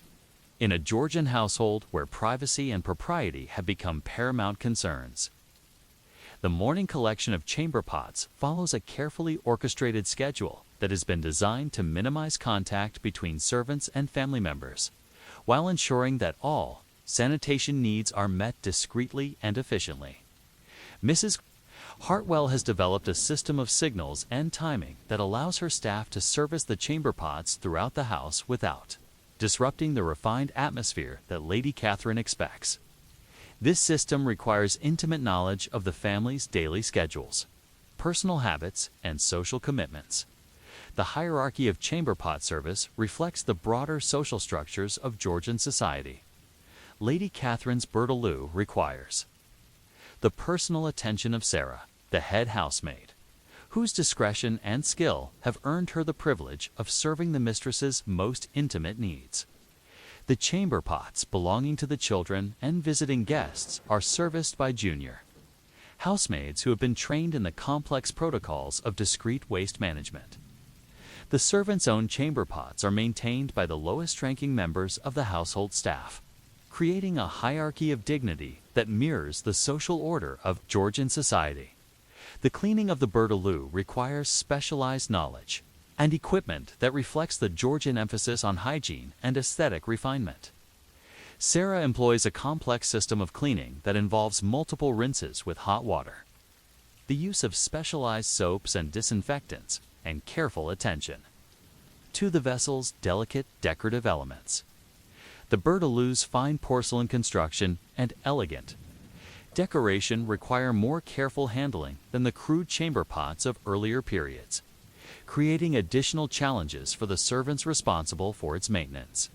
The disposal of waste from the household's chamber pots follows carefully planned routes that have been designed to maintain the privacy and dignity of the family, while ensuring efficient waste management. The servants must navigate the house's complex layout, while carrying vessels that could create both practical and social disasters if mishandled. The waste disposal routes avoid the main corridors and social areas of the house, creating a hidden infrastructure that supports the visible life of the household.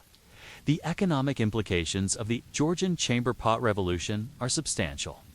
For households like Lady Catherine's, the employment of specialized servants to handle waste disposal creates additional labor costs that compete with other household expenses.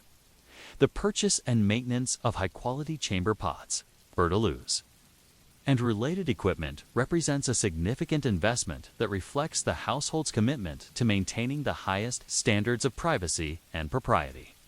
The technological innovations inspired by the need for discreet waste management lead to developments in furniture design, drainage systems, and cleaning equipment that will influence domestic architecture for generations.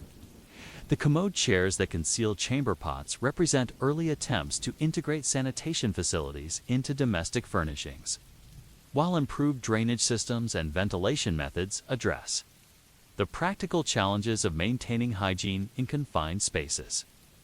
The psychological impact of the new standards of privacy and propriety affects every member of the household, from the family members who benefit from improved comfort and dignity to the servants, who must navigate the complex protocols of discreet service.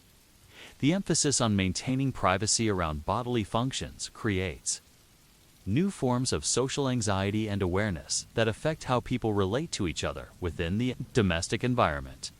The training of servants in the protocols of chamber pot service requires careful attention to both practical skills and social sensitivity. Mrs. Hartwell, must ensure that her staff understand not just the technical requirements of cleaning and maintaining chamber pots, but also the social implications of their work and the importance of maintaining absolute discretion. The training process involves instruction in cleaning techniques, waste disposal methods, and the complex social codes that govern interaction with family members around intimate matters. The seasonal variations in chamber pot use create additional challenges for the household staff. During the winter months, when the family is confined indoors for extended periods, the use of chamber pots increases dramatically.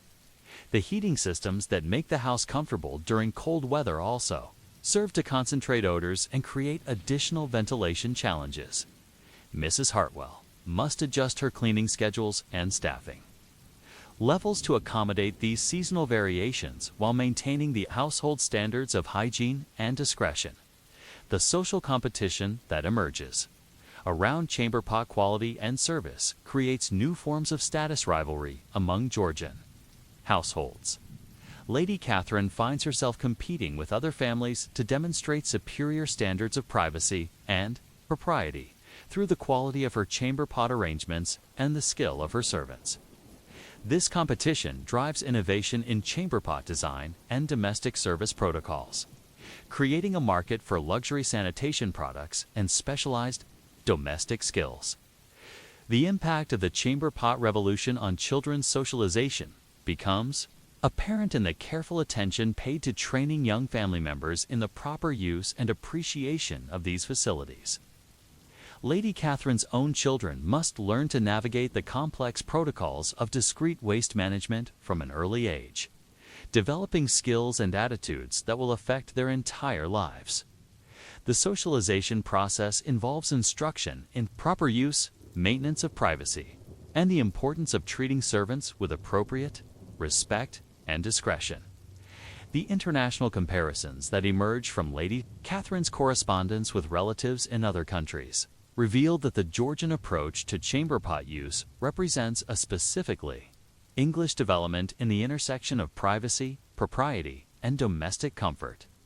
The emphasis on discreet service and elaborate protocols reflects English attitudes toward class, gender, and social propriety that distinguish Georgian society from its European contemporaries. The artistic and literary responses to the chamber pot revolution are necessarily coded and indirect, as direct discussion of such intimate matters would violate the social conventions of Georgian society.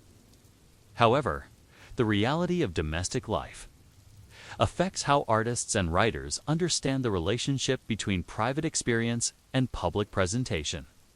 The themes of hidden labor, domestic hierarchy, and the challenges of maintaining social propriety all appear in various forms throughout Georgian literature and art. The medical consequences of improved waste management through the Georgian chamber pot system begin to manifest in better health outcomes for households that can afford the highest standards of sanitation. The emphasis on cleanliness, proper disposal, and regular maintenance reduces the risk of disease and infection, contributing to improvements in domestic health that extend beyond the immediate benefits of improved hygiene. The religious implications of the chamber pot revolution create interesting tensions within Georgian society. The emphasis on privacy and discreet service reflects Protestant values about the proper treatment of the body and the importance of maintaining dignity in all aspects of life. Lady Catherine's private devotions include prayers of gratitude for the comfort and dignity that proper sanitation provides, reflecting her understanding of the moral significance of domestic comfort. The environmental consequences of the Georgian chamber pot system become apparent in the careful attention paid to waste disposal and the development of more sophisticated systems for managing human waste. The emphasis on proper disposal and hygiene contributes to the development of more systematic approaches to urban sanitation that will influence the development of modern public health systems. As the afternoon progresses, then the household continues its daily activities. The chamber pot revolution continues to affect every aspect of domestic life. The elaborate system of service and maintenance that has evolved too support the new standards of privacy and propriety reflects the broader transformation of Georgian society's approach to class, gender, and domestic comfort. The revolution in dignity that the chamber pot represents will ultimately contribute to the development of modern attitudes toward sanitation, privacy, and personal care. But questions remain about this most intimate revolution in Georgian domestic life. How did the psychological pressures of maintaining such elaborate protocols affect the mental health and well-being of both servants and family members?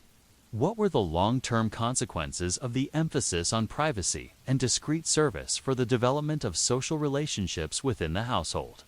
And how did the daily reality of discreet waste management affect the broader culture and society of Georgian England as the Georgian era reaches its zenith in the 1780s?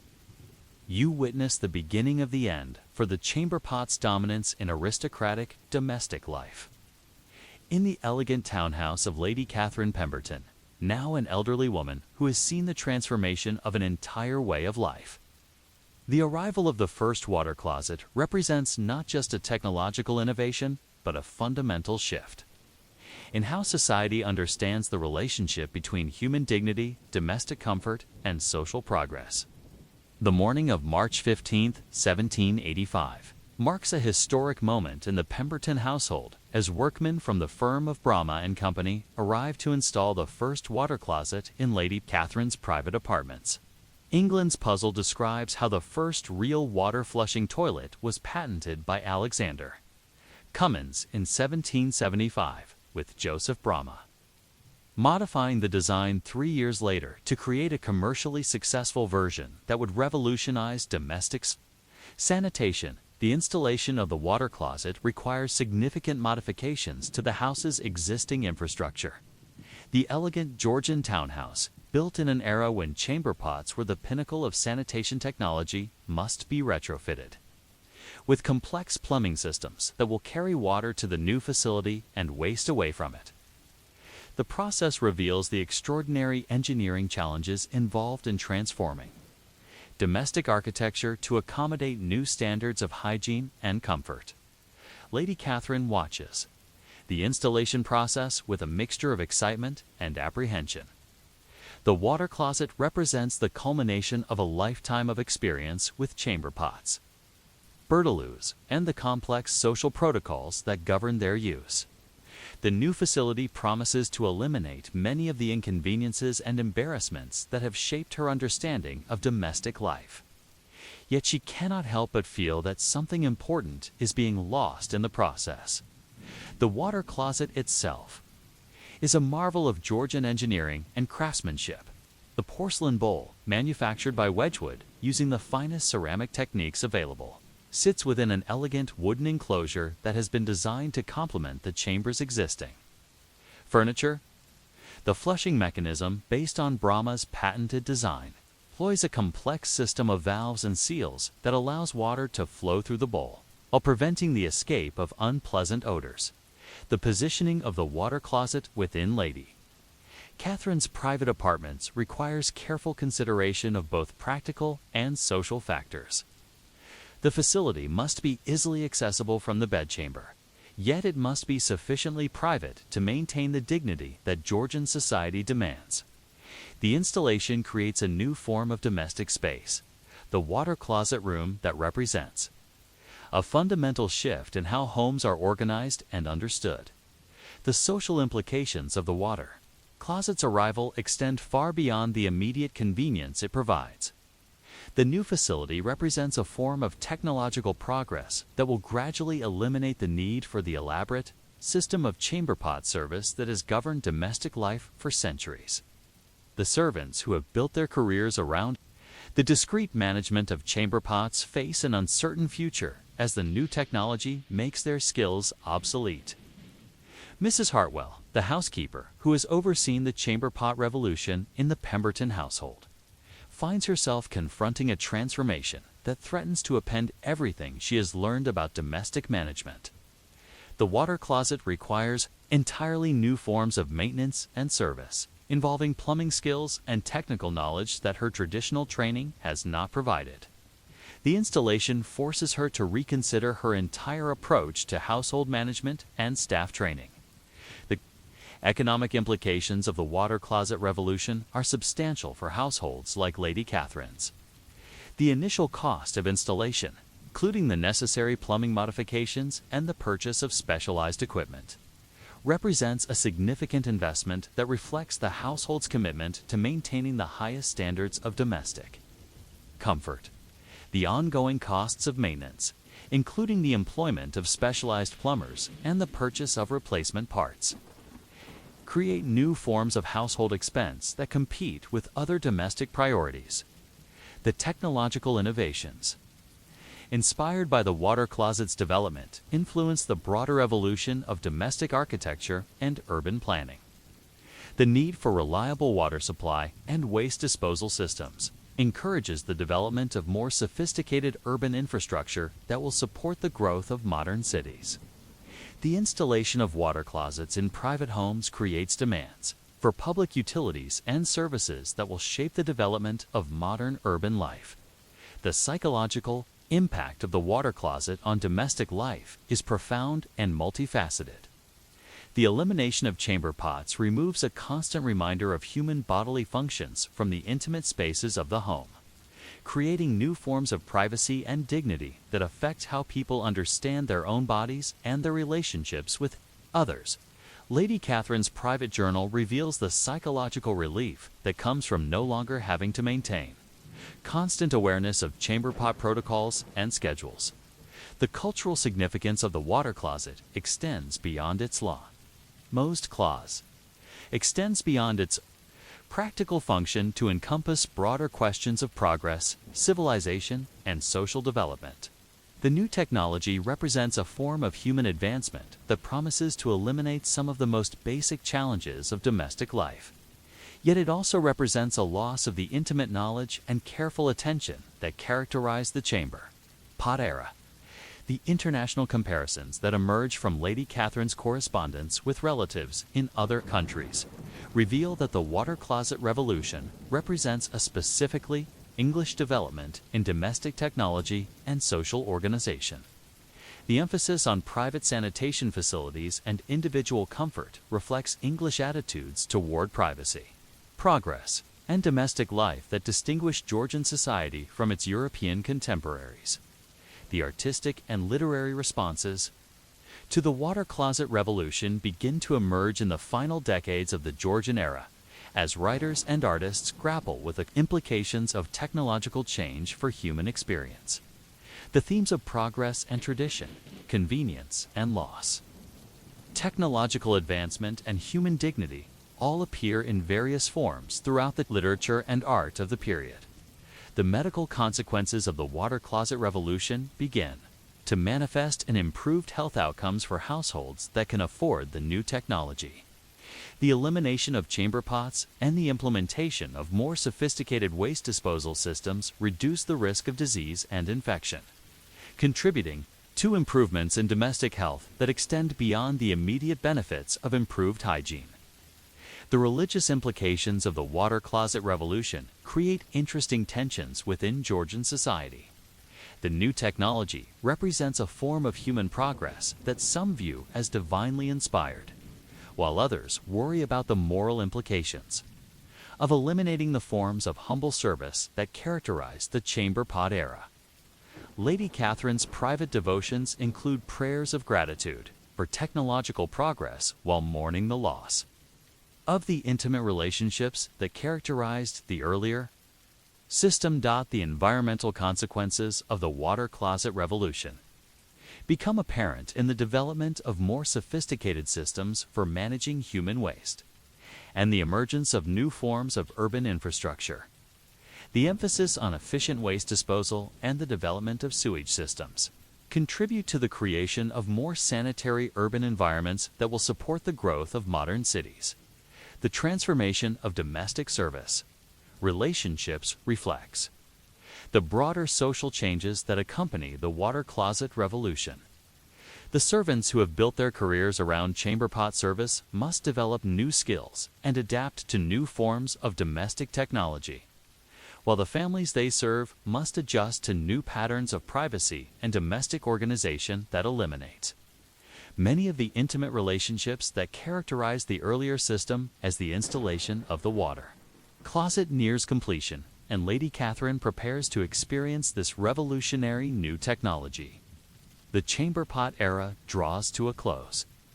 In one of London's most elegant households, the Bertaloo that has served her so faithfully for decades will be relegated to emergency use, while the elaborate system of discreet service that has governed her domestic life will be gradually dismantled and replaced by new forms of technological convenience. The water closet revolution represents not just a technological advance, but a fundamental transformation in how human beings understand their relationship with their own bodies, their domestic spaces, and their social relationships.